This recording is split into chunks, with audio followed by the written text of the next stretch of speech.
Positivity பார்க்குற எல்லா உறவுகளுக்கும் ஹாய். எல்லோரும் எப்படி இருக்கீங்க? நான் ரொம்ப நல்லா இருக்கேன், ஹாப்பியாக இருக்கேன். ஸோ நீங்களும் ஹாப்பியாக இருங்க.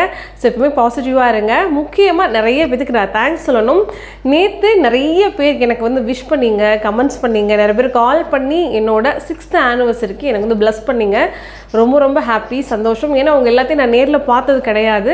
ஆனால் நீங்கள் என்னோடய சேனலை ஃபாலோ பண்ணுற ஒரே ஒரு காரணத்துக்காகவும் என் மேலே வச்சுருக்கிற அன்புனாலையும் நான் எதிர்பார்க்காத அளவுக்கு நேற்று நிறைய பேர் எனக்கு ப்ளஸ் பண்ணிங்க.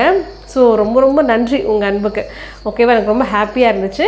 ஸோ வாங்க இன்றைக்கி டேரெக்டாக நம்ம வீடியோக்குள்ளே போயிடலாம். இன்றைக்கி சூப்பரான ஒரு 3 கோல்டன் ரூல்ஸ் தான் நான் உங்களுக்கு ஷேர் பண்ண போகிறேன். ஸோ வாங்க இன்றைக்கி டேரெக்டாக வீடியோக்குள்ளே போயிடலாம். இன்றைக்கி சூப்பரான ஒரு 3 கோல்டன் ரூல்ஸ் தான் நான் உங்ககிட்ட ஷேர் பண்ண போகிறேன். லைஃப்பில் எல்லாரோட கோல் எதுவாக இருக்கும்? நம்ம லைஃப்பில் சக்ஸஸ் ஆகணும், நிறைய சம்பாதிக்கணும், நிறைய ஜுவல் சேர்க்கணும். ஒருத்தருக்கும் ஒரு விதமான ஆசை இருக்கும் இல்லையா? ஒரு பீரியடில் சொல்கிறேன். ஸ்கூல் படிக்கும்போது நமக்கு என்ன ஆசையாக இருக்கும்? ஸ்கூல் படிக்கவே கூடாது, முடிச்சிடணும், காலேஜ் போயிடணும், ஜாலியாக என்ஜாய் பண்ணணும், எக்ஸாம் எழுதக்கூடாது, கொஞ்சம் ஃப்ரீயாக இருக்கணும் அப்படின்னு நினைப்போம். காலேஜ் படிக்கும்போது நம்மளே சொந்தமாக சம்பாதிக்கணும். ஸோ ட்ரெஸ் நம்மளே வாங்கிக்கணும், அக்சசரிஸ் நம்மளே வாங்கிக்கணும், அப்பா அம்மாவுக்கு வந்து நம்ம செலவுக்கு காசு கொடுக்கணுன்ற ஒரு மைண்ட் செட் வந்து தன்னை போல் நமக்கு அந்த ஆசை வந்துடும். ஆஃப்டர் வந்து ஜாபுக்கு அப்புறம் என்ன நினைப்போம்? செட்டில் ஆகணும், கல்யாணம் பண்ணணும், குழந்தைங்க இருக்கணும். அதுக்கு முன்னாடி லேடிஸ் இப்படி நினைப்போம். ஆனால் ஜென்ட்ஸ் என்ன நினைப்போங்கன்னா, நம்ம லேண்ட் வாங்கணும், வீடு கட்டணும், கார் வாங்கணும். ஸோ நம்ம ஒரு நல்ல ஒரு விஷயத்தை வந்து க்ரியேட் பண்ணி வச்சுட்டு அதுக்கப்புறம் நம்ம லைஃப்பில் நம்ம செட்டில் ஆகலான்னு நினைப்போம். ஆனால் எல்லாருக்குமே லைஃப்பில் ஒரே மாதிரி நினச்சதெல்லாம் நடந்துருமான்னா நடக்காது இல்லையா? கண்டிப்பாக அப்ஸ் அண்ட் டவுன்ஸ் இருக்கும். எல்லாரும் வாழ்க்கையிலையும் விதியெலாம் விளையாடும். அப்படி இருக்கும்போது சீக்கிரமே நம்மளுடைய கோலை நம்ம அச்சீவ் பண்ணுறதுக்கு முக்கியமாக இந்த 3 ரூல்ஸை யாராக இருந்தாலும் ஃபாலோ பண்ணலாம். நான் கம்மியாக சம்பளம் வாங்கினா இருந்தாலும் சரி, நான் அதிகமாக சம்பளம் வாங்குறேன்னு நினச்சாலும் சரி, இந்த 3 கோல்டன் ரூல்ஸை மட்டும் லைஃப் டைம் ஃபுல்லாக நீங்கள் வந்து அது ஒரு ரூல்ஸாக ஃபாலோ பண்ணிட்டீங்கன்னா கண்டிப்பாக சொல்கிறேன், நிச்சயமாக நீங்கள் பல மடங்கு உங்களோட ஸ்டேட்டஸ்லேருந்து உயர்ந்துருவீங்க ரொம்ப ஷார்ட் டேர்ம் ஆஃப் பீரியடில். ஸோ அந்த 3 கோல்டன் ரூல்ஸ் என்ன அப்படிங்கிறத உங்களுக்கு சொல்கிறேன். கண்டிப்பாக அதை ஃபாலோ பண்ணுங்கள். எல்லோரும் சக்ஸஸ் ஆகணும், எல்லோரும் நிறையா சம்பாதிக்கணும், எல்லாருமே லைஃப்பில் சந்தோஷமாக செட்டில் ஆகணும். ஓகே, வாங்க இந்த 3 கோல்டன் ரூல்ஸ் என்னங்கிறத பார்க்கலாம். ஸோ ஃபஸ்ட்டு கோல்டன் ரூல்ஸ் என்னென்னா, ஷார்ட் டேர்ம் இஎம்ஐ. நம்மளை மாதிரி மிடில் கிளாஸ் பீப்புள் ஆகட்டும், இல்லை lower middle class, low class, இந்த மாதிரி வீடுகளில் எப்பயுமே ஒரு கெட்டது நடந்தால் தான், ஒரு எமர்ஜென்சிக்கு தான் கடன் வாங்குவோம்னு கிடையவே கிடையாது. எந்த ஒரு நல்லதாக இருக்கட்டும் நம்ம கடன் வாங்குவோம். அதாவது ஒரு கல்யாணமாக இருக்கட்டும் கடன் வாங்குவோம், காது குத்து, வளகாப்பு, அதே மாதிரி டக்குன்னு பொண்ணு வந்து ஒரு வயசுக்கு வந்துட்டாலும் நம்ம கடன் வாங்குவோம். ஏன்னா நம்மக்கிட்ட கையில் சேவிங்ஸ் கிடையாது, புரியுதுங்களா? அதனால் பசங்களுக்கு சின்னதாக ஃபீஸ் கட்டுறதா இருக்கட்டும், ஏன்னா பசங்களை ஏதோ ஒரு காலேஜில் சேர்க்க போகிறோம், இல்லை சின்னதாக நான் ஒரு வெஹிக்கல் வாங்க போகிறேன், ஒரு 2 வீலர் வாங்க போகிறேன், ஒரு 4 வீலர் வாங்க போகிறேன், எதுவாக இருந்தாலுமே சேவிங்ஸ் நம்மக்கிட்ட இல்லாததுனாலையும், நம்ம சரியான முறையில் பட்ஜெட் போட்டு நம்மளோட விஷயங்களை வந்து கொண்டு போகாததுனாலையும் கையில் பணம் இருக்காது. ஸோ எல்லாமே என்ன பண்ணுவோம்? கடனாக வாங்கிடுவோம். வாங்கிட்டு என்ன பண்ணுவாங்கன்னா ரொம்ப நாள் நம்ம கட்டணும்னு நினைப்போம். அது நம்ம பண்ணக்கூடிய ரொம்ப பெரிய தப்பு. ஏன் சொல்கிறேன்னா, பேங்காக இருக்கட்டும், ஃபினான்ஸ் ஆகட்டும், லாங் டேர்ம் லோன் மாதம் கட்டும் போது நம்ம கம்மி பணமாக தெரியும். ஆனால் நீங்கள் கேல்குலேட் பண்ணி பார்த்தீங்கன்னா நீங்கள் வாங்கின தொகையை விட டபுள் மடங்காக நீங்கள் வட்டி கட்டுற மாதிரி இருக்கும். அதனால் உங்களுடைய பணம் ரொம்ப வேஸ்ட் ஆகும். இன்னொரு விஷயம் என்னென்னா, எப்பயுமே வந்து நம்மளுடைய தகுதி என்னவோ அதுக்கேற்ற மாதிரி விஷயங்கள் பண்ணுறது நம்மளுடைய சுமையை ரொம்ப குறைக்கும், நம்மளுடைய கடனையும் குறைக்கும். அதுக்காக மிடில் கிளாஸ் பீப்புள் வந்து கல்யாணம் பண்ணக்கூடாதா, நாங்கள் வந்து வண்டி வாங்கி ஓட்டக்கூடாதா, என் பிள்ளைங்களை நல்ல இடத்துல படிக்க வைக்கக்கூடாதான்னு கிடையவே கிடையாது.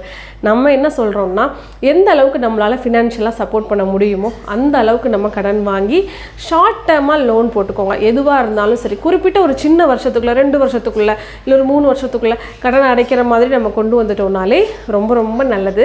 ஏன் சொல்கிறேன்னா, நம்மளாம் டக்குன்னு ஒரு ஃபோன் வாங்குகிறோம், ஃபோன் வந்து வீட்டில் உடஞ்சி போச்சுன்னா திரும்பவும் வாங்குறதுக்கு கண்டிப்பாக மிடில் கிளாஸ் பீப்புள் வீட்டில் கையில் அமௌண்ட் இருக்காது. அப்போ என்ன பண்ணுவோம்? அந்த ஃபோனுக்கு முதல் கொண்டு இஎம்ஐ வாங்கி மாதம் பே பண்ணிட்டு தானே இருக்கோம். ஸோ நமக்கு என்னென்ன விஷயம் தேவை இருக்குது, எந்தெந்த விஷயம் தேவையில்லைன்னு ஃபஸ்ட்டு நம்ம ரியலைஸ் பண்ணணும். கண்டிப்பாக இது தேவை, இது தவிர்க்கவே முடியாதுன்னா தாராளமாக கடனும் வாங்கலாம். அது சரியான விதத்தில் ஷார்ட் டேர்மாக குறுகிய லோனாக போட்டுக்கிட்டிங்கன்னா உங்களுடைய டெவலப்மெண்ட்டுக்கு ரொம்ப யூஸ்ஃபுல்லாக இருக்கும். ஸோ இந்த மெத்தடை ஃபாலோ பண்ணுங்கள். ரெண்டாவது முக்கியமான கோல்டன் ரூல்ஸ் என்னென்னா, லிமிட் யுவர் எக்ஸ்பென்சஸ். இது சூப்பரான ஒரு மெத்தடு. இந்த ஒரு கோல்டன் ரூல்ஸை நம்ம ஃபாலோ பண்ணோம்னா கண்டிப்பாக நம்மளுடைய சேவிங்ஸ் பல மடங்கு ஆகிடும். ஃபார் எக்ஸாம்பிள் ஒரு விஷயம் சொல்கிறேன். இப்போ நீங்கள் இருக்கிற இடத்துலேருந்து ஒரு 2 கிலோமீட்டர் 3 கிலோமீட்டர் டிஸ்டன்ஸில் தான் உங்களோட வேலை பார்க்குற இடம் தான் இருக்குது அப்படின்னு நினச்சிங்கன்னா நீங்கள் தாராளமாக நடந்து போயிட்டே வரலாம். ஏன்னா நம்மலாம் இப்போ மோஸ்ட்லி எந்த ஒரு வேலையும் அடிஷ்னலாக பண்ணுறது கிடையாது. ஸோ நான் அந்த மாதிரி போயிட்டு வந்தேன்னா என்னோடய ஹெல்த்துக்கும் நல்லது, அதே நேரத்தில் மணியும் என்னால் சேவ் பண்ண முடியுங்கிறது சூப்பரான விஷயம். ரெண்டாவது விஷயம், நான் வந்து இந்த 3 கிலோமீட்டரில் நடக்க முடியாது, நான் பஸ்ஸில் போயிட்டு வந்துக்கிறேன் அப்படின்னு நினைக்கிறவங்க பரவாயில்ல, ஒரு 10 or 20 rupees டெய்லி செலவாகும். அது ஓரளவுக்கு நம்ம அக்செப்ட் பண்ணிக்கலாம். ஆனால் 3வது ஒரு கேட்டகரி இருக்காங்க பார்த்தீங்களா, இந்த 3 கிலோமீட்டர் ட்ராவலுக்கு நான் பைக் இருந்தால் தான் போவேன்னு சொல்லுவோம். வீட்டில் பைக் வாங்க கையில் காசு இருக்காது, சேவிங்ஸு கிடையாது. அப்போ என்ன பண்ணுவோம், பைக் இன்றைக்கி விற்கிற ரேட்டில் 50,000க்குலாம் எந்த பைக்கும் கிடையாது. எல்லாமே ஸ்கூட்டியே 80,000 1 லட்சம் வந்துச்சு. பசங்களுக்கு வண்டி எல்லாமே மோர் தென் 80 1 லேக்குக்கு மேலே தான் இருக்குது. அப்போது அதுக்கு நீங்கள் தனியாக இஎம்ஐ போடுறீங்க. மாதம் இந்த இஎம்ஐ கட்டுறதுக்கே 2 வருஷம் 3 வருஷம் உங்களுக்கு பைக் லோனுக்கே சரியாக போயிடும். அதுக்கப்புறம் இந்த பைக்கில் நம்ம பெட்ரோலும் டெய்லி ஒரு 100 ரூபா பெட்ரோல் போடணும். அப்போ நீங்கள் யோசிச்சு பாருங்களேன், ஒரு 1 லட்ச ரூபா பைக் வாங்கினீங்கன்னா மாதம் 3000 4 லோனுக்கு போயிடும்.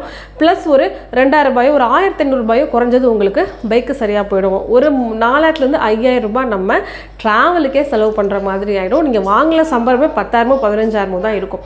ஸோ இந்த மாதிரி தேவையில்லாத எக்ஸ்பென்சஸ் வந்து நான் பைக்குக்கு சொல்லியிருக்கேன். ஃபார் எக்ஸாம்பிள் நம்ம ட்ரெஸ்ஸுக்கு சொல்லிக்கலாம். இல்லை எனக்கு 2 வீலர் தான் தேவை, அந்த இடத்துல நீங்கள் 4 வீலர் வாங்குறேன்னா அந்த கம்ஃபர்ட் ஜோனுக்காக நம்ம வந்து நம்மளே வந்து கொஞ்சம் இது பண்ணிப்போம் பார்த்தீங்களா.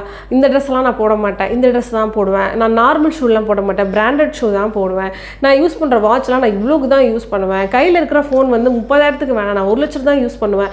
இந்த மாதிரி நம்மளோட கம்ஃபர்ட் ஜோனுக்காகவும் நம்மளுடைய அந்த ஒரு ரிச்னஸை காட்டணுங்கிறதுக்காகவும் நம்ம கிட்ட இருக்கிற பணத்தை அப்படியே நம்ம வந்து வெளியே கொடுத்துருவோம். அப்படி இருக்கிற பட்சத்தில் கண்டிப்பாக நம்மளால் சேவிங்ஸ்ன்ற விஷயத்துக்கு போக முடியாது. நம்மளுடைய ஸ்டெப்பை வந்து எடுத்து வச்ச சக்ஸஸை நோக்கி நம்மளால் ரீச் ஆக முடியாது. ஸோ இந்த மெத்தட் ரொம்ப ரொம்ப யூஸ்ஃபுல்லான மெத்தட். இது கண்டிப்பாக எல்லாரும் ஃபாலோ பண்ணணும். 3வது முக்கியமான கோல்டன் ரூல்ஸ் என்ன தெரியுமா? No debts. கடன் இல்லாத ஒரு வாழ்க்கையை நம்ம வாழணுங்கிறத ஃபஸ்ட்டு நம்ம மென்டலி நினைக்கணும். அது நினச்சா மட்டும்தான் நமக்கு பாசிபிள் ஆகும். ஃபஸ்ட்டு சொன்ன கோல்டன் ரூல்ஸ் மாதிரி நம்மளுடைய இஎம்ஐயை லிமிட் பண்ண கற்றுக்கணும், ஆசைகளை அடக்க கற்றுக்கணும். 2வது கோல்டன் ரூல்ஸ் சொன்ன மாதிரி நம்மளோட எக்ஸ்பென்சஸ்லாம் நம்ம லிமிட் பண்ணணும், தேவைக்கேற்ப நம்ம செலவுகள் பண்ணணும்.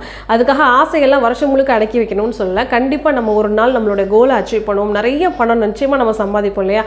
அப்போ நம்மளுடைய ஆசை என்ன பண்ணிக்கலாம், நம்ம நிறைவேற்றிக்கலாம். ஸோ 3வது விஷயம் தான் நோ டெப்ட்ஸ். இந்த நோ டெப்ட்ஸுக்குள்ளே வரணும்னாலே முதல் 2 விஷயத்தை கோல்டன் ரூல்ஸை நம்ம ஃபாலோ பண்ண மட்டும்தான் இந்த 3வது ரூலே உங்ககிட்ட வரும். ஸோ கடன் இல்லாத வாழ்க்கையை நீங்கள் வாழும்போது டக்குன்னு ஒரு எமர்ஜென்சி வருதா, பரவாயில்ல, நம்ம கையில் கண்டிப்பாக ஒரு சேவிங்ஸ் அமௌண்ட் இருக்கும், வாங்குற சம்பளம் அப்படியே இருக்கும், என்ன பண்ணலாம், நம்ம கொடுத்துடலாம். பசங்களுக்கு ஃபீஸ் கட்டுறது, பசங்களுடைய ஃப்யூச்சருக்கு, பசங்களோட கல்யாணத்துக்கு நம்மளால் சேவிங்ஸை தொடங்க முடியும். கடன் இல்லாத வாழ்க்கையை நம்ம வாழும்போது மட்டும்தான் பசங்களுடைய ஃப்யூச்சருக்காகவும் நம்மளுடைய ஃப்யூச்சர் லைஃபுக்காகவும் எமர்ஜென்சி சுச்சுவேஷன்லையும் ஒரு குடும்பத்தை நம்மளால் ஈஸியாக ஹேண்டில் பண்ண முடியும். இல்லைனா எல்லா நேரத்துலையுமே நமக்கு நல்லதே நடக்கும்னு கிடையவே கிடையாது. எமர்ஜென்சி சுச்சுவேஷனால் ஹேண்டில் பண்ண முடியாமல் எத்தனையோ குடும்பங்கள் வந்து ரொம்ப நொடிஞ்சு போயிருக்காங்க இல்லையா. ஸோ அதனால தான் சொல்கிறேன். ஸோ காற்றுள்ள போதே தூற்றிக்கொள்னு சொல்லுவாங்க. நம்மக்கிட்ட வரும்போது நம்ம அக்செப்ட் பண்ணி அந்த பணத்துக்கு உண்டான மதிப்பை கொடுத்தோம்னா நிச்சயமாக அந்த பணம் ஒரு நாள் நம்மளை காப்பாற்றும். இந்த வீடியோ பார்க்குற நீங்கள் எல்லாருமே இன்றைக்கி எப்படி இருக்கீங்களோங்க அதை விட்டுருங்க. ஆனால் ஃப்யூச்சரில் கண்டிப்பாக நீங்கள் ஒரு பெரிய ஆளாக வந்திருக்கணும். ஒரு 5 வருஷத்தில் நம்ம இந்த ஸ்டேஜில் நிற்கணும், ஒரு 3 வருஷத்தில் நம்ம இதை ரீச் ஆகிருக்கணுன்ற ஒரு கோலோடு நடங்க. டெய்லி நீங்கள் பண்ணுற விஷயத்த, செலவு பண்ணுற விஷயத்த எல்லாமே எழுதி வைங்க. எது நம்ம தேவையில்லாமல் பண்ணுறோங்கிறத ஃபஸ்ட்டு கண்டுபிடிங்க. அடுத்தவங்களுக்கு ஷோ ஆஃப் பண்ணணுங்கிறதுக்காக நம்ம ஒரு லைஃப் ஸ்டைல் பண்ணணுன்ற அவசியம் கிடையாது. நாளைக்கு கண்டிப்பாக நீங்கள் ஒரு பெரிய ஆள் ஆகிடுவீங்க, நிறைய சம்பாதிச்சிருவீங்களா. அப்போ உங்களோட ஆசையில் நம்ம என்ன பண்ணலாம், ஒன்று நம்ம சூப்பராக நிறைவேற்றிக்கலாம், ப்ராப்ளம் கிடையாது. ஓகேவா? பாசிட்டிவாக இருங்க, எப்பவுமே நல்ல விஷயத்த நினைங்க, நெகட்டிவாக நினைக்காதீங்க. ஒரு நாளும் ஃப்ரெஷ்ஷாக ஸ்டார்ட் பண்ணுங்கள். நாளையிலேருந்து ஒரு நியூ லைஃப் உங்களுக்காக காத்துட்ருக்கு. So be positive. பாய். நாளைக்கு சூப்பரான வீடியோ வந்து நான் உங்களை மீட் பண்ணுறேன். மறக்காமல் நம்ம சேனலுக்கு ஒரு லைக் போட்டுருங்க, மறந்துடாதீங்க. அதே மாதிரி சப்ஸ்கிரைபும் பண்ணிவிடுங்க. பாய்.